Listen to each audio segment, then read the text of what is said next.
Hello friends, welcome back to the channel Suma dot ಜೊಮಿ. So ನಾನಿವತ್ತು ಮಾತಾಡ್ತಾ ಸುಮ್ನೆ ಇದ್ದೀನಿ ನಮ್ ಒಂದು ಒಳ್ಳೆ ಏನಾಗಲ್ಲ. ವ್ಲಾಗ್ ಬಗ್ಗೆ. ನೇಚರಲ್ಲಿ ಅವೈಲಬಲ್ ಇರುವಂಥ ವ್ಲಾಗ್ನ ಹೆಂಗೆ ಯೂಸ್ ಮಾಡಿಕೊಂಡು ಗಾರ್ಡನಿಂಗ್ ಮಾಡಿಕೊಂಡು ಲೈಫ್ ಲೀಡ್ ಮಾಡಬೇಕು ಅನ್ನೋದಕ್ಕೆ ಒಂದು ಎಕ್ಸಾಂಪಲ್. ಸೊ ನಾನು ನೇಚರ್ ಲವರ್ ಆಗಿರೋದ್ರಿಂದ ನೇಚರ್ನೇ ತುಂಬ ಕ್ಯಾಪ್ಚರ್ ಮಾಡ್ತೀನಿ.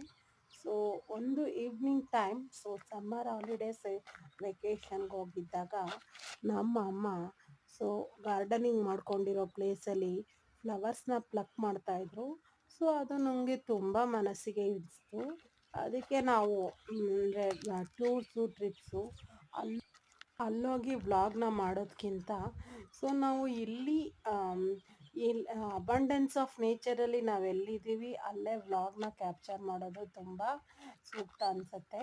ಸೊ ನೋಡಿ ಎಷ್ಟು ಚೆನ್ನಾಗಿ ಒಂದು ಗಾರ್ಡನಿಂಗ್ ಕ್ರಿಯೇಟ್ ಮಾಡ್ಕೊಂಡಿದ್ದಾರೆ ನಿಯರ್ ಬೈ ಹೌಸ್ ನಮ್ಮಮ್ಮ. ಸೊ ನೋಡಿ, ಇದು ಬಂದು ಗಣಗ್ಲ ಗಿಡ, ಪಕ್ಕದ ಬಂದು ಮಲ್ಲಿಗೆ ಗಿಡ, ಜಾಸ್ಮಿನ್ ಗಿಡ. ಸೊ ಅಂದರೆ ಅಲ್ಲಿ ಹುಷಾರಾಗಿ ಹೂವನ್ನು ಪ್ಲಕ್ ಮಾಡಬೇಕು, ಯಾಕಂದರೆ ಇನ್ಸೆಕ್ಟ್ಸು ಮತ್ತು ಆ್ಯಂಟ್ಸು ಅದೆಲ್ಲ ಒಂದು ಜೀವನ ಮಾಡ್ತಾ ಇರುತ್ತೆ.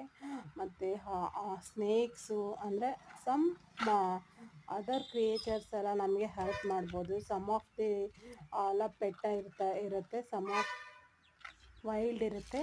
ಸೊ ನೋಡಿ ಎಷ್ಟು ಚೆನ್ನಾಗೆ ಸೊ ಒಂದು ಗಾರ್ಡನಿಂಗ್ ಕ್ರಿಯೇಟ್ ಮಾಡ್ಕೊಂಡಿದ್ದಾರೆ ಅಂತ.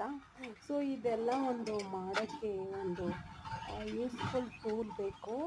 ಸುಮ್ಮನೆ ಆಗ್ಬಿಡಲ್ಲ. ನೀರು, ಗೊಬ್ಬರ ಮತ್ತು ಪೆಸ್ಟಿಸೈಡ್ಸು, ಭೂಮಿಲಿ ಬೆಳೆಯೋ ಅಂಥ ಭಾಗದಲ್ಲಿ ಪೆಸ್ಟಿಸೈಡ್ಸ್ ಬೇಡ.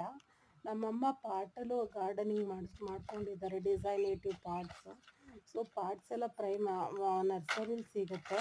ಸೊ ನಾನು ಪ್ರೈಮರಿ ಅಂತ ಇದ್ದೀನಿ ನೋಡಿ. ಸೊ ನೋಡಿ, ಅದೇ ಒಂದು ಮನೆ ಪಕ್ಕ ಲಿಮಿಟ್ಸಲ್ಲಿ ಎಷ್ಟು ನಾವು ಲ್ಯಾಂಡಲ್ಲಿ ಹಸಿರು ಮತ್ತು ಏನೇನೋ ಅಂದರೆ ಪಂಪ್ಕಿನ್ ಗಿಡ ಹಾಕಿದ್ದಾರೆ, ಮತ್ತು ಮಾವಿನ ಸಸಿಗಳು ಸಣ್ಣ ಸಣ್ಣ ಪಾಟ್ನಲ್ಲಿ ಹಾಕಿದ್ದಾರೆ. ಅಮ್ಮ ಅದೆಲ್ಲ ದೊಡ್ಡದಾದ್ಮೇಲೆ ಸೊ ಅದು ಜಮೀನು ಶಾರ್ಟ್ಸ್ ಕೊಟ್ಟು 3 ನಿಮಿಷನೇ ತೆಗೆದು ತಗೊಳ್ಳೋದು, 3 ನೆಡ್ತಾರೆ. ನಿಮಿಷ ಸೊ ಅದು ಹೆಮ್ಮರವಾಗಿ ಬೆಳೆಯುತ್ತೆ. ಸೊ ಅದು ನಮಗೆ ಆಶ್ರಯ ನೀಡುತ್ತೆ. ಸೊ ನೋಡಿ ಎಷ್ಟು ಗಾರ್ಡನಿಂಗ್ ಅಂದರೆ ಎಷ್ಟೊಂದಿರುತ್ತೆ. ಸೊ ನಾವು ಏನೇನೋ ಅಂದ್ಕೊತೀವಿ, ಗಾರ್ಡನಿಂಗನ್ನು ಮೇಮೇ ಒಂಥರ ಅಂದ್ಕೊತೀವಿ, ಹೆಂಗೆ ಮಾಡೋದು ಅಂತ ಅಂದ್ಕೊತೀವಿ. ಬಟ್ ತುಂಬ ಸಿಂಪಲ್ ಗೆಳೆಯರೇ.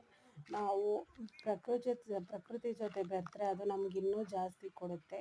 ಸೊ ಇದಾಗಿತ್ತು ಇವತ್ತಿನ ವ್ಲಾಗ್. Thank you. ನಿಮ್ಗೇನು ಅನ್ನಿಸ್ತು ನನಗೆ ಕಮೆಂಟ್ ಸೆಕ್ಷನಲ್ಲಿ ಹೇಳಿ. ಬಾಯ್.